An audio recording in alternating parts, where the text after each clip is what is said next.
सवाल ये पैदा होता है कि आप आदत कैसे बनाते हैं, अच्छी आदत कैसे बनाते हैं, बुरी आदत से आप कैसे छुटकारा पाते हैं। तो बुनियादी तौर पे इसमें बहुत सी थ्योरीज पेश की गई हैं, लेकिन एक राइटर थे जिन्होंने एक बुक लिखी थी एटॉमिक हैबिट्स। आपने नाम सुना होगा एटॉमिक हैबिट्स, और उनका नाम था जेम्स क्लियर।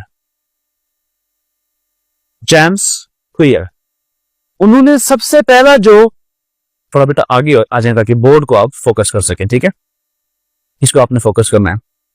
जेम्स क्लियर ने यह कॉन्सेप्ट दिया था कि जैसे आप इन्वेस्टमेंट कर रहे होते हैं तो पैसे की कंपाउंडिंग होती है। पैसा आप 2 से 4, 4 से 8, 8 से 16, 16 से 32, 32 से 64, 128, 512, 1024 बढ़ता चला जाता है ना। ऐसे ही एक्सपोनेंशियल ग्रोथ होती है इसकी। उन्होंने ये कहा कि जैसे ही आप आदात की कंपाउंडिंग करते हैं, क्या करते हैं, तो आपकी जिंदगी में सक्सेस आना शुरू हो जाती है। सक्सेस या कामयाबी, इसके बारे में अच्छी तरह समझ लो, ये एक सब्जेक्टिव चीज है। क्या चीज है? सब्जेक्टिव। आपके यहां सक्सेस के म्यारात और होंगे, स्टैंडर्ड्स और होंगे, मेरे यहां और होंगे। आप और मेरे से मुराद कोई भी दो अशखास हैं, एक दूसरे से मुख्तलिफ है।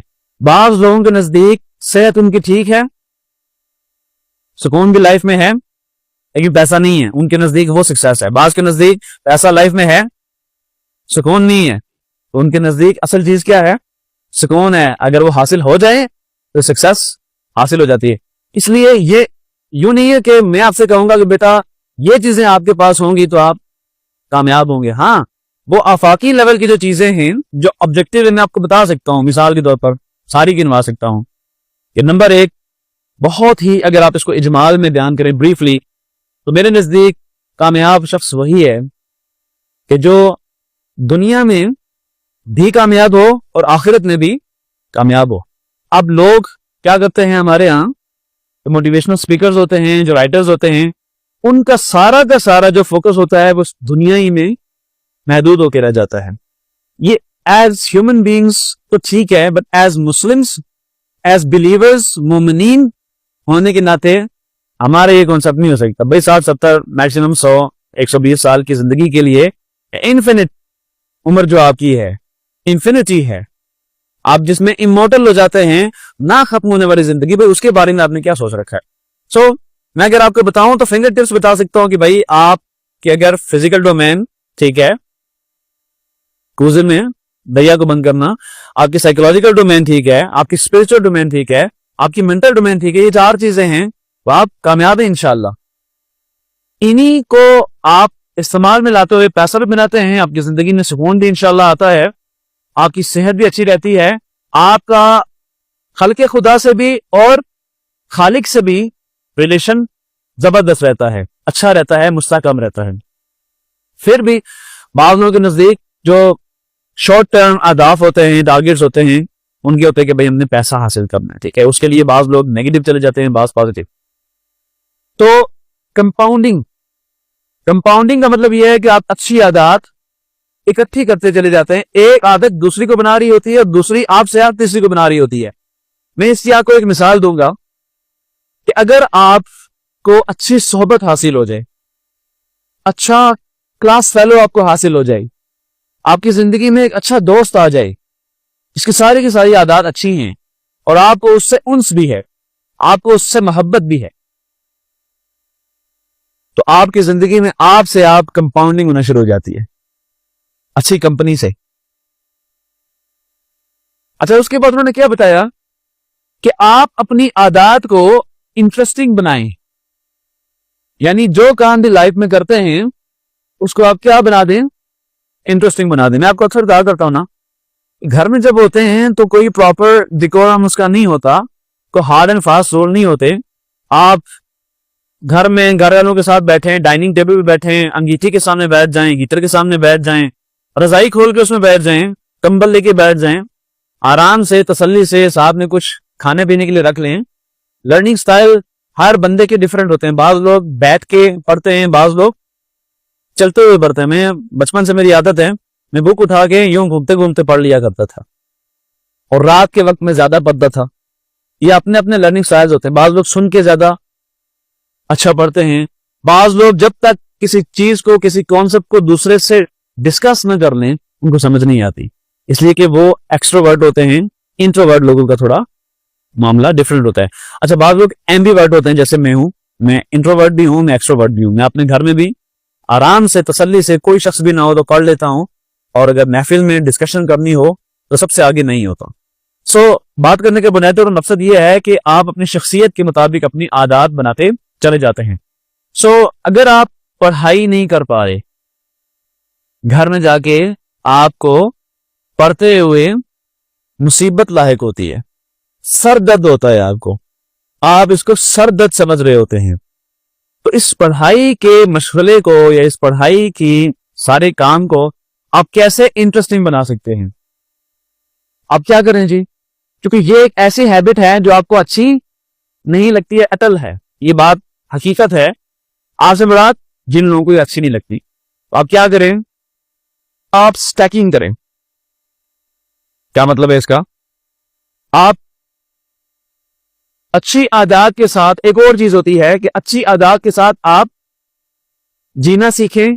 बुरी आदत को अपने से दूर रखने के लिए उनके जो क्यूज होते हैं, उनके क्यूज होते हैं, जो इशारे होते हैं, यानी वो चीजें जो आपको बुरी आदत की तरफ ले जाती हैं, उन चीजों को अपने से परे करें, गायब कर दें।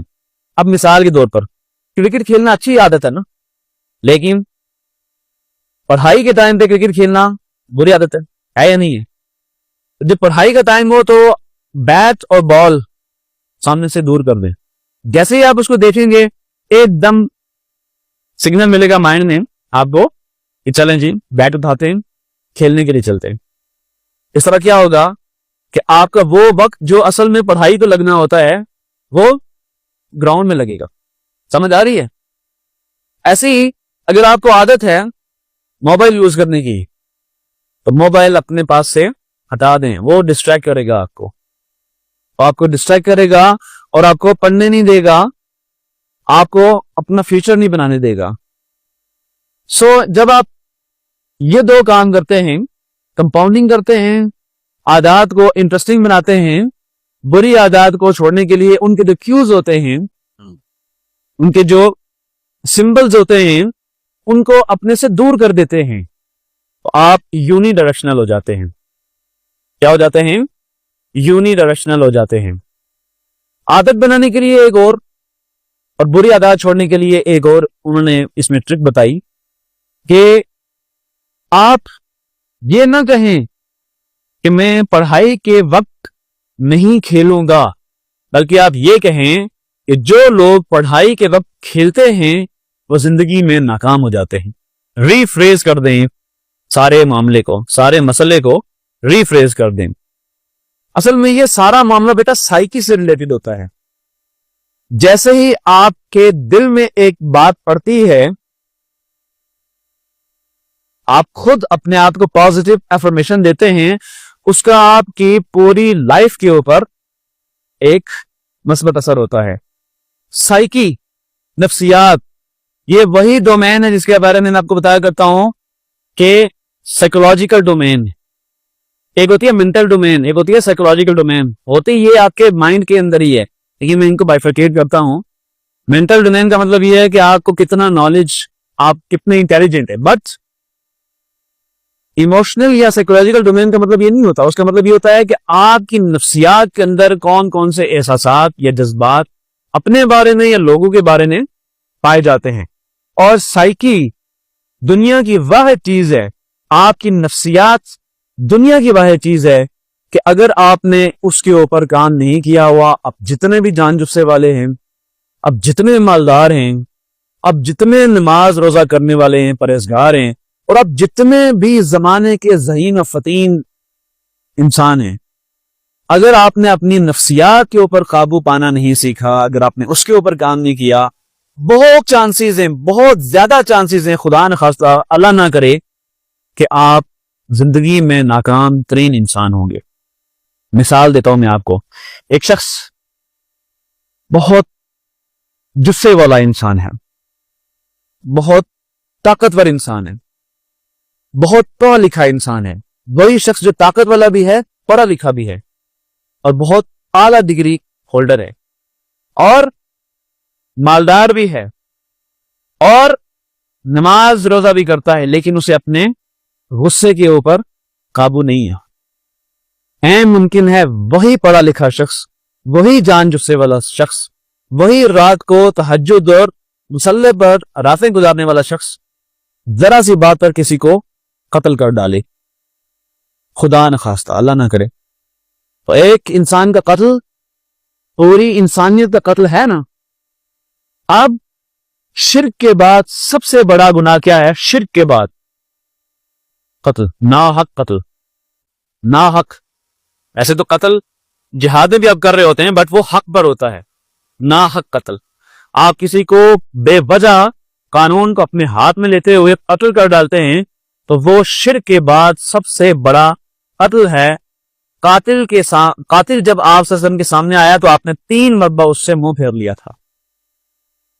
तो बुनियादी तौर पे बात करने का मकसद ये है कि आप जब अपनी साइकी, मैं इसको यहां पे लिख देता हूं कि आप अपनी नफ्सियात के अंदर पॉजिटिव एफर्मेशंस को लेकर आ रहे होते हैं, आप अपने आप से मुकालमा करते हैं। तो नफ्सियात का मतलब यह है कि आप अपने बारे में जो कुछ समझ रहे होते हैं या किसी के बारे में जो कुछ समझ रहे होते हैं, वो विलियम ब्लेक एक और जबरदस्त इंग्लिश राइटर हैं, उन्होंने एक पोएम लिखी थी, अ पॉइजन ट्री।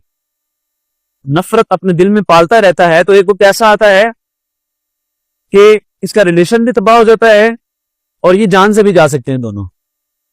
तो मतलब बात करने का ये है कि जब आप अपनी साइकी के अंदर, अपनी नफ्सियात के अंदर बुरे जज्बात को लेकर आते हैं तो फिर आपकी जिंदगी तबाह हो सकती है। इस साइकी के अंदर अच्छे जज्बात को लाना पड़ता है, अपने अंदर कॉन्फिडेंस लाना पड़ता है और अपने आप को यह कहना पड़ता है कि मैं ये अच्छा काम कर सकता हूं, बल्कि ना सिर्फ ये कि कर सकता हूं, सबसे अच्छा कर सकता हूं। और बैलेंस इज की, ये सिर्फ कहने से नहीं होगा, प्रैक्टिकल भी करेंगे। और मैं आपको कोई ऐसे ख्वाब नहीं दिखा रहा सब्ज बाग कि आपको मैं कहूंगा कि बेटा ये करेगी तो सब कुछ यस हो जाएगा। नो, आपको अपने ऊपर टाइम लगाना पड़ेगा, हैबिट्स बनाना पड़ेगी, ये एटॉमिक हैबिट्स हैं। अच्छा, जब आप अपनी नफ्सियात के अंदर ये चीजें लेकर आते हैं, आप अच्छी आदत को अपनाने के लिए उनको इंटरेस्टिंग बनाते हैं। जैसे मैंने आपको पढ़ने की मिसाल दी है, अपने लर्निंग स्टाइल को देखें, आप किस स्टाइल में पढ़ना ज्यादा बेहतर आप फील करते हैं? क्या डिस्कस करके, क्या सुन के, क्या देख के, ये चलते हुए या बैठे हुए, ये फैमिली के अराउंड होते हुए, या कोई चीज खाते पीते? जिस तरह आपको पढ़ना अच्छा लगता है वैसे पढ़ें। मेरी आदत बचपन से ये है कि मैं एक लफ्ज भी अगर मुझे समझ नहीं आएगा तो मैं पेज पलटूंगा नहीं, वर्क उल्टूंगा नहीं। वजह क्या है? मेरे ज़हन में ये एक क्यूरियोसिटी रहती है, तो जसूस रहता है कि ये जो लफ्ज लिखा हुआ है इसका मतलब क्या है। मैं बहुत स्लो पढ़ने वाला शख्स हूं, ये मेरी आदत है। बाज लोग बहुत फास्ट रीडर होते हैं, मैं फास्ट रीडर नहीं हूं। मैं बहुत स्लो पढ़ने वाला और जो कुछ पढ़ रहा होता हूं उसकी गहराई में चले जाने वाला, उसको इमेजिन करने वाला शख्स हूं मैं। सो अपना अपना स्टाइल होता है, जो स्टाइल आपका है उसको खोजें, कौन सा स्टाइल है आपका, और उस स्टाइल में आप पढ़ाई किया करें। दूसरा, आप उसको, मैं सारे आपको आज नहीं बताऊंगा, इसके पॉइंट्स बहुत से हैं, चीजों को आप इंटरेस्टिंग बनाएं। फिर कंपाउंडिंग का मतलब क्या है कि एक अच्छी आदत अपनाएंगे तो वो क्या करेगी, वो दूसरी आदतों को लेकर आएगी जो अच्छी आदत होंगी। अच्छा, फिर अपने आप को पॉजिटिव अफर्मेशंस देते रहिए। फिर एक चीज होती है रिवॉर्ड दें अपने आप को। अगर आप कोई अचीवमेंट, मैं आपको एक मिसाल दूंगा कि जब मैंने वेट लॉस करना स्टार्ट किया था, वेट अपना रिड्यूस करना शुरू किया था, जब मेरा वेट 106 किलो था, तो मैंने क्या किया, मैं हर हफ्ते सुबह 8 या 10 बजे जाके खाली पेट वेइंग मशीन के ऊपर जो बैलेंस होता है उसके ऊपर खड़े होकर उसकी पिक्चर बना लेता था हर हफ्ते। साथ डाइट भी करता था, एक्सरसाइज भी करता था, ठीक है। जो स्टेप्स उसके थे वो सारे पूरे करके फिर नेक्स्ट वीक जाके जो पिक्चर बनाता था ना मैं, तो मुझे उसको देख के शदीद खुशी होती थी, मुझे उससे मोटिवेशन मिलती थी और मैं अपने आप को रिवार्ड देता था। महीने में एक दफा मैं चीट मील खाया करता था। मतलब चीट मील किसे कहते हैं, वो खाना जो अमूमन में नहीं खाता था वेट रिड्यूस करने के लिए, महीने में एक दफा मैं जरूर खा लेता था और रज के खाता था अपने आप को इनाम देने के लिए। क्योंकि मुझे इनाम कौन देता वहां पे कि गुड, जबरदस्त, बड़ा अच्छा, घर वाले तो दे रहे थे, बट ये वो इनाम होता है। अच्छा, सवाल और इनाम के बारे में मैं आपको एक चीज बताऊं, बड़ा जबरदस्त फलसफा है। सबसे अच्छा सवाल दुनिया का वो होता है जो आप अपने आप से पूछते हैं, सबसे खूबसूरत सवाल, सबसे ज्यादा अच्छे नतायज बरामद करने वाला सवाल, और सबसे बड़ा इनाम वो होता है जो आप अपने आप को दे रहे हो। दुनिया में सबसे बड़ा इनाम वो है जो आप अपने आप को दे रहे होते हैं। तो जब आप अपने आप को रिवॉर्ड देते हैं, आपने एक हफ्ता तक स्केड्यूल को फॉलो किया, पंक्चुअलिटी को, रेगुलरिटी को, आप डेली अपने टाइम पे आए, डेली घर में जाके आपने होमवर्क कंप्लीट किया, टाइम पे सोए, टाइम पे जागे, तो एक हफ्ते बाद आप अपने आप को क्या इनाम दे सकते हैं? क्या इनाम दे सकते हैं? आप अपने टीचर को बता सकते हैं कि सर ये मेरी अचीवमेंट है एक हफ्ते से कि मैंने ये अच्छी आदत अपनाई है, ठीक है। आप अपने लिए कुछ सूट ले सकते हैं, आप अपने लिए शूज ले सकते हैं, आप एक अच्छी अपनी हेयर कट करवा सकते हैं, आप अपने लिए बैट ले सकते हैं, बॉल ले सकते हैं, आप अपने लिए डबल ले सकते हैं कि आप मैंने अपनी फिजिकल डोमेन पे अपना काम स्टार्ट करना है, मैंने अपने मसल्स डेवलप करने हैं, मैंने एक एथलीट बनना है। सो ये जो रिवॉर्ड होता है, सेल्फ रिवॉर्ड, ये भी आपकी हैबिट को मोटिवेट कर रहा होता है। सो जब आप अच्छी आदत को अपनी लाइफ में अपना लेते हैं और बुरी आदत से बचते हैं, तभी तकदीर बनती है आपकी। फिर आप ये नहीं कहते कि बस मुझे तो कुछ मिला नहीं, मेरे हिस्से में तो कुछ आया नहीं, तकदीर का मसला है जी, किस्मत नहीं थी, मुकद्दर का मसला है, मुकद्दर में नहीं था। ये तकदीर, इसके दो हिस्से, एस्टैब्लिश्ड और जो एस्टैब्लिश्ड तकदीर है वो आपको कभी नुकसान नहीं देती। अल्लाह ताला मुनसिफ हैं, अल्लाह ताला इंसाफ करने वाले हैं।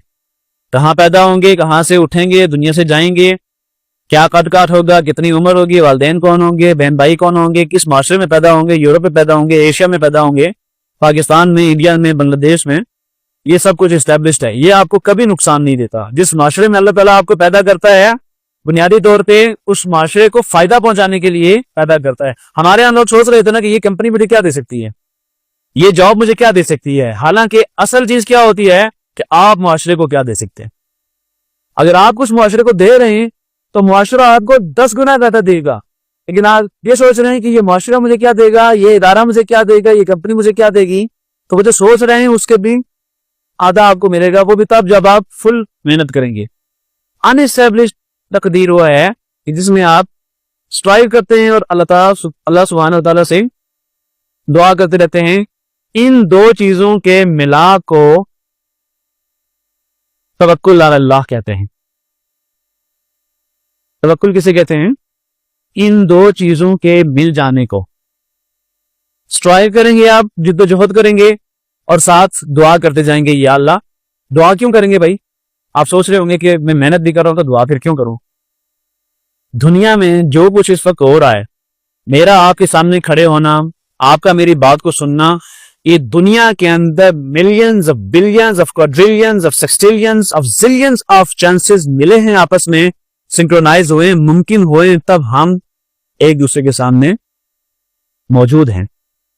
दुनिया ना होती, कायनात अपनी जगह स्टेबल ना होती, सूरज सुबह का ना निकलता, ये अगर आप इकट्ठे करते जाएं तो अनगिनत हैपनिंग्स हैं जो टेक प्लेस हुई हैं, तब जाके हम एक दूसरे के सामने मौजूद हुए हैं।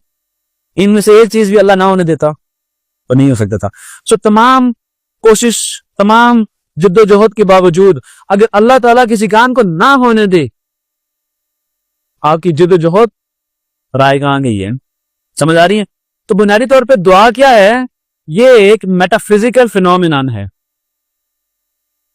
मेटाफिजिकल किसे कहते हैं? यानी ना नजर आने वाले मुमकिनात को या बाज़ औक़ात नामुमकिनात को मुमकिन बनाने के लिए कुछ अल्फाज का इस्तेमाल, जिन अल्फाज को एक सुप्रीम पावर ने कबूल कर लेना है और उनको कबूल कर लेने के बाद उन हैपनिंग्स को, उन वाकयात को मुमकिन बना देना है आपके लिए।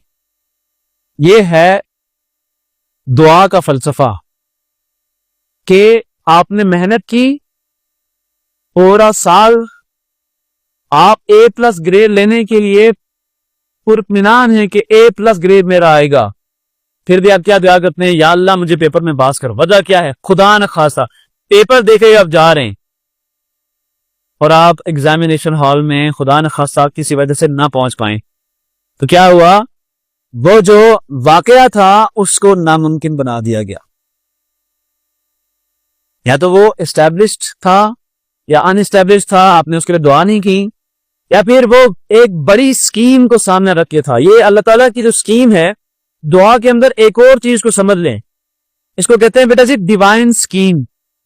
क्या कहते हैं? डिवाइन स्कीम, उलूही हिकमत अमली। क्या मतलब है इसका?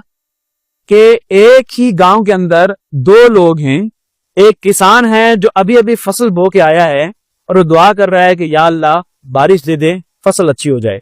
उसी गांव के अंदर एक दूसरा शख्स है जिसका कच्चा मकान है और वो बह रहा है और वो दुआ कर रहा है कि या अल्लाह बारिश ना हो, मेरा मकान बह जाएगा। अब आप बताएं कि अल्लाह ताला किसकी सुने? दोनों मोमिन हैं, दोनों नमाज रोजे वाले हैं, दोनों अल्लाह के पसंदीदा अशखास हैं। एक कह रहा है बारिश दे, दूसरा कह रहा है या अल्लाह बारिश ना दे। अब आप मुझे बताएं अल्लाह ताला क्या करेगा? अल्लाह ताला ने तो उनकी वैसे भी उनको देख के अपनी स्कीम को नहीं बदलना था, तो अल्लाह ताला बुनियादी तौर पे डिवाइन स्कीम के मुताबिक इस कायनात का निजाम चला रहे हैं।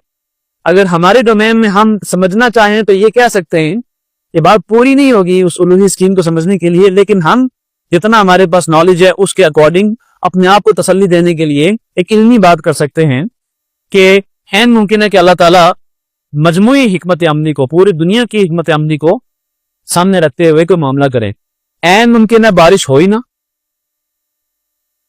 फसल भी ना हो, और उस फसल ना होने से 50-100 लोगों का नुकसान हो, और ऐन मुमकिन है बारिश हो जाए और खुदा ने खास्ता उस शख्स की जो झोपड़ी है, फिर उसकी कुटिया है, वो बह जाए, उसका नुकसान हो, उसकी फैमिली का नुकसान हो। तो हम ये जो देखते हैं बेटा, डिजास्टर, सैलाब आ रहे होते हैं, आंधी तूफान आ रहे होते हैं, सुनामी आता है, साइक्लोन, टोर्नेडो, लोग उड़ते ये जाते हैं। अभी सैलाब आया है ना, एक बड़े पैमाने पर मौत वाकई हो जाती है, तो मरना तो हमने वैसे भी है, बट ये एक अल्लाह ताला की तरफ से मजमूई पैगाम होता है बड़े पैमाने पर याद दहानी के लिए कि दुनिया से जाना है। टेक्टोनिक प्लेट्स का मसला है, ज़िलज़िला होता है, साइस्मिक वेव्स आती हैं, जमीन हिलती है, साइंटिफिक रीजन उसका है। लेकिन ये क्यों होता है भाई? इसको करने वाला कौन है? असल चीज ये होती है वो खुदा है, और वो जब मुनासिब समझता है कि ये वक्त है किसी मामले को रूबाए अमल कर देने का, उसको टेक प्लेस कर देने का, उस वक्त वो उसको कर डालता है। कुन फयकून, कि हम जब कहते हैं हो जा फयकून, तो वो हो जाता है। तो बुनियादी तौर पर बात करने का मकसद ये है कि अल्लाह ताला ने आपकी तकदीर बहुत खूबसूरत बनाई है। इवन कोई बच्चा 5 साल की उम्र में, 2 साल की उम्र में, खुदा न खास्ता अल्लाह ताला किसी भी वालिदैन को इस गम से सबका पेश ना होने दे, किसी का बच्चा फोत हो जाता है, एंड जवानी में, शबाब में फोत हो जाता है। तो मैंने अभी आपसे कहा कि तकदीर बहुत खूबसूरत होती है, तो आपके सवाल पैदा होगा ना जहन में कि भाई कैसे खूबसूरत होती है? तो ये असल में वही बातें मैं आपको जो अभी बता रहा था कि इसको मैं यहां से ओपन रखता हूं।